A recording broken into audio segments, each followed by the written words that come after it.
మీరు జరిగిన తప్పును సరిదిద్దుకోకుండా నేను ఆడపోయి మందు బాటలు వేసినానంట.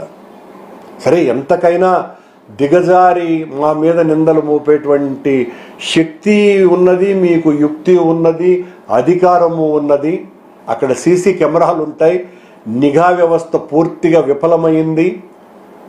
మీరు ఏమాత్రం కూడా బాధ్యతతో వ్యవహరించకుండా తప్పును ఎత్తి చూపినటువంటి నా మీద మీ ఇష్టం వచ్చినట్టుగా మాట్లాడితే భయపడేటువంటి వ్యక్తిని కానే కాదు. ఇప్పుడే నేను ఏదో విషయం కూడా విన్నాను, నన్ను ఏదో అరెస్ట్ చేయబోతున్నారని. మీరు ఏం చేసుకున్నా భగవద్భక్తునిగా మీరు నన్ను నాస్తికుడుగానో లేకపోతే క్రిస్టియన్ మతాన్ని ఆచరించేవాడుగానో మీరు మాట్లాడినంత మాత్రాన నేను నాస్తికుడిని కాదు, కిరస్తానిని కాదు. నేను స్వచ్ఛమైనటువంటి హిందువును. ఆ హైందవ ధర్మ పరిరక్షణ కోసమే మీ మాదిరిగా ఉద్యోగాలు కొట్టడానికి రాజకీయాలు చేసినటువంటి వాడిని కాదు. నేను హిందూ